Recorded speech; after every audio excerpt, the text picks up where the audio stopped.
Well, we've been hearing a little bit about the possibilities of Wanda Maximoff returning to the MCU, and this has led to a lot of discussion about the character and the original plans for Multiverse of Madness. As many of you know, Scott Derrickson was on board to direct the film and left for creative differences, and now a new report, interestingly enough from X-Men 97 showrunner Bo DeMeo, seems to pull back the curtain, and it sounds like, quite honestly, Marvel had a great idea on their hand and just tossed it out the window. Let's take a couple minutes to talk about the original version of Multiverse of Madness and what it actually had in store for Wanda Maximoff. Now, quite honestly, I've pretty much enjoyed Multiverse of Madness. It wasn't the best of Marvel films, and it's definitely not in my top 5, but I didn't really walk out of the theater disappointed, I just didn't walk out that excited. We knew a lot went on behind the scenes. Scott Derrickson was set to direct and left to be replaced by Sam Raimi, who was welcomed by fans and Marvel alike, but quite honestly, the movie itself I don't think connected with a lot of people, and even its promotion process seemed to veer a little bit from what we originally thought was happening.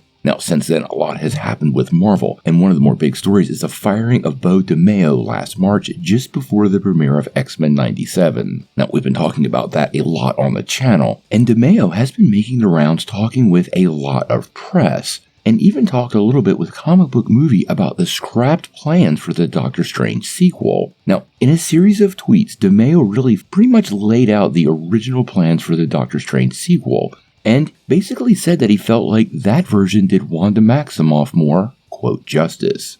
It even included a cliffhanger twist that would have served as one of the most iconic moments in the MCU. Now, what he said was, and I quote, Wanda was with Strange recovering after Westview and feeling bad about what she did. She helps him, Wong, and Chavez, who she tutors, beat Nightmare across the multiverse, where she also sees her variants happy with her kids. Still, Wanda resists, and she, not Chavez, helped Strange save the day against Nightmare, who turns out to be a Darkhold corrupt Strange variant. Also, she used her experience in WandaVision to warn Chavez about abusing her power. Only after saving the day, unable to resist finding a multiverse where she can be with her kids, does Wanda, sobbing, break from Strange and accidentally beheads Wong, who tries to stop her from fleeing into the multiverse. And this was the film's cliffhanger. Now, I have to say, most of this works out, well, a little better for me, and I do like an ending that kinda leaves Wanda Maximoff alive.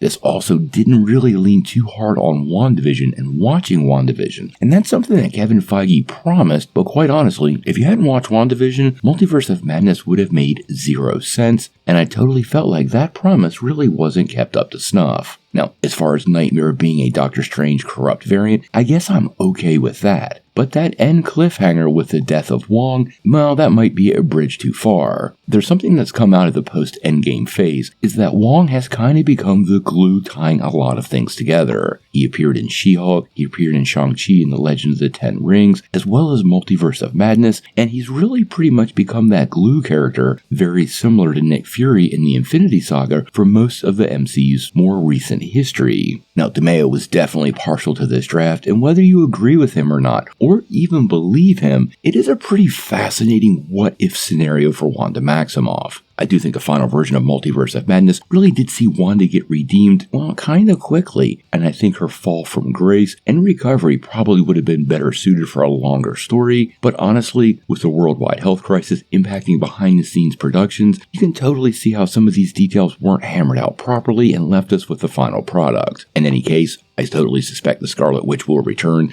Elizabeth Olsen has made it very clear she wants to return, and it's all about writing the right story. That red flash as Mount Wonderdoom fell on top of her head was not for no reason, definitely seeded her return, and I would be utterly shocked if by the end of Phase 6 we haven't seen the return of the Scarlet Witch, and post Secret Wars, I fully expect her to be part of the universe. But how all that works out, we're gonna have to wait and see.